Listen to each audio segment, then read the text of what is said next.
na ako eh. 3:30 na, naku, nagkaroon ako ng aksidente. Kakainis talaga. Sa bagay, kapag tumagal-tagal, sana maano ko na rin to, no? Magamay ko na ng husto. Okay? So, ang 5 kinds of niche na pwede mong gawin kung gusto mong mag-content magkaroon ng content o mag-start ng bag ng iyong vlog ay number 1, travel vlog. Sobrang ganda ng travel vlog, guys. Lalo na kung may pera lang ako, magta-travel vlog ako. But for me, ang travel vlog naman doesn't mean you have to be always out of the country. Hindi naman kailangan laging out of the country in travel vlog mo eh. Pero mas maganda kung kaya mo yun. Dahil interesado tayo bilang tayo hindi nakakapunta sa lugar na yon, hindi tayo nakatira doon. Interesado tayo kung ano bang pamumuhay ng mga tao doon sa mga places na pupuntahan mo, na iba-vlog mo. So, pero dito naman sa Pilipinas, ang dami-dami mong pwedeng i-vlog dito, 'di ba? Sa mga beach pa lang na nandito, ang dami-daming mga beautiful places, yung mga beach, ang gorgeous, rich ang culture natin, 'di ba? Pumunta ka nga sa iba't ibang probinsya. Pansin niyo ba 'yon? Pumunta ka sa iba't ibang probinsya. Lagi silang something na may mai-offer sa'yo, maipe-present sa'yo na tampok sa kanilang lugar. Pansin niyo ba? May ganun. Whether sa pagkain yan or mga tourist spot, laging may ganun eh. Kung saan sila famous. Pero kung may budget ka nga, at malakas naman nga ang loob mo, syempre maganda yung travel vlog. Ang travel vlog, pwedeng yan eh.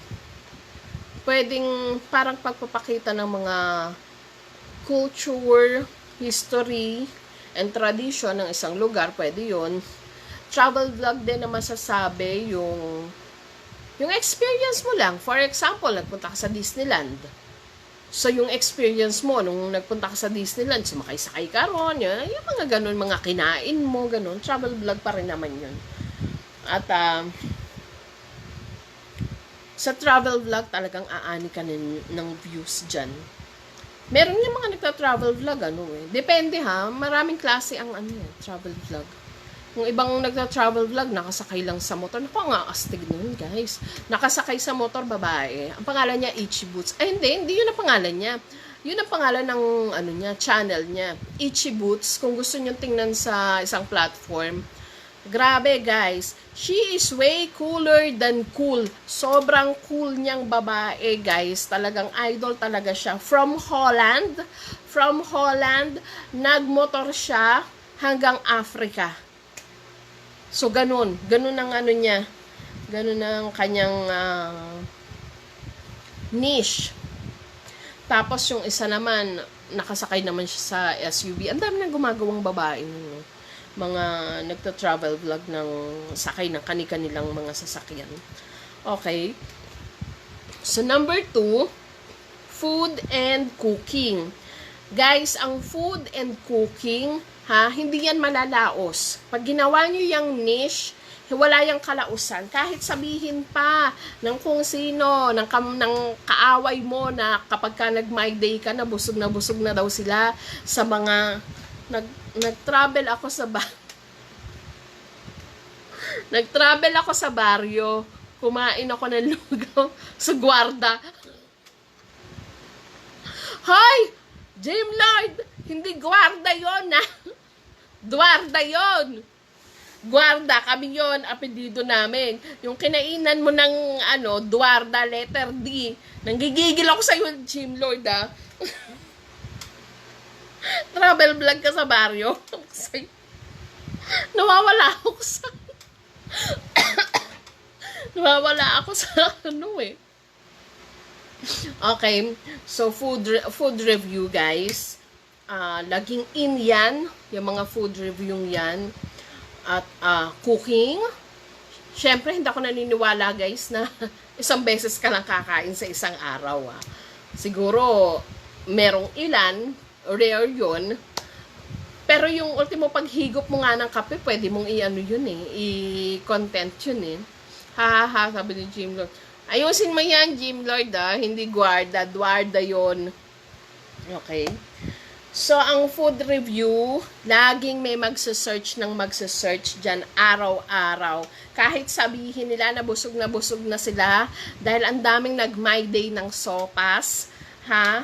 Meron pa rin magsa-search at magsa-search noon. Meron pa rin manonood at manonood noon dahil tayo'y mga tao lamang at lagi tayong kumakain at ang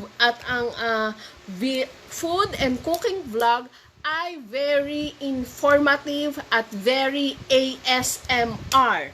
Ano ba ang ASMR? Ang ASMR ay Autonomous Sensory Meridian Response. It is an act that can induce a tingling sensation in your brain, head, neck, and spine through sounds and visuals of people biting, chewing, and slurping different types of food. Yon, may ASMR yon. Pero guys, mag-ano kayo ha? Mag-ingat kayo dahil may mga platform na mahigpit sila sa sa mga food niche. Food vlog. Merong mga hindi pumapayag na magmukbang. Merong mga bawal yung pag-vlog ng mga pagdadiet. So, basahin nyo yung mga community guidelines, no? Kung marunong ka magluto, i-video mo yan. Kung ang pamamalengke mo, ang pag-grocery mo, pwede mong i-vlog yan. Kaya kung ako sa'yo, umpisahan mo na dahil mamaya kakain ka, diba? Senator Jim Lord, dapat i-binlog mo ang iyong pagkain ng lugaw sa gwarda. Hindi gwarda, dwarda. Ang gwarda kami, apelido namin. Ang dwarda, iba yon. Dapat binlog mo ang pagkain mo ng lugaw sa dwarda. Ikaw talaga. Okay, so number 3, culture and tradition. So, medyo may pagkaano to, no? Parang may kinalaman din sa travel vlog. Hindi, pwede rin naman hindi. Pwede ka rin naman mag-vlog ng culture and tradition and history nang hindi ka nagta-travel. Pwede rin naman yung mga pakita-kita lang ng mga video. Pero mas authentic kasi kapag yung ikaw talaga yung nagpunta sa isang lugar tapos kinunan mo. Mas madaling namo-monetize yata yung ganun, no? So, if you want to make a niche showing different culture and tradition, sige, sorry po. Sabi ni Jim Lord. Okay lang. Ha? Okay lang. So, if you want to make a niche showing different culture and tradition or history of different places, I suggest gawin mo ang culture and tradition na content. Kasi patok yung mga festival dito. Oo nga pala, yung mga festival. Pero ganito lang, no? Kapag di ba, ang saya-saya niyan? Ang saya-saya niyan sa mga vlog. Kapag yung may mga festival, makukulay, masasaya, maiingay, may mga nagsasayawan, ang daming pagkain. And yet, kailangan mong gawing mas masaya pa yun. Dahil, at kailangan updated ka ron at marunong ka mag-research. Bakit? Dahil yung pag-cover ng mga festival, lang yan eh. Hindi naman siya araw-araw. Araw-araw bang may festival? Wala, di ba? Hindi naman ganun. Mga once a month, ganyan. Kaya kapag ka naisip mo yung ganyang klaseng content, wag mong ipagpaliban. Gawin mo na talaga. Dahil kapag ka pinagpaliban mo yan, mag-iintay ka na naman ng ilang linggo, ilang buwan, para makapag-cover ka ng ganong klaseng content. Masaya yun. Yung ganong klaseng, no? Niche. Number 4, beauty and fashion. Ayan. Kung hindi lang naman sa babae ang beauty and fashion dahil lahat nagre-rely sa beauty and fashion, alam naman natin na marami tayong nakukuhang mga tips sa ganitong klaseng content. Kaya kung ikaw ay mahilig sa makeup, skincare, i-vlog mo na yan, girl, dahil kikita ka dyan. Okay? So, number 5, of course, ay technology. Siyempre, gadget, cellphone, tablet, camera. Pwede ko yung gumawa ng review tungkol dyan. Kung anong latest, magkano ang price, best use, yung mga specs, kung saan mas makakabili ng mas mura, pwede nyong i-content yan. O kung marami kang alam tungkol sa mga software, maraming software ngayon, di ba? Mga platform, pwede mong gawa ng content yan dahil yung mga yan ay ang laking tulong sa tao niyan. Okay. So, yun lang muna, no?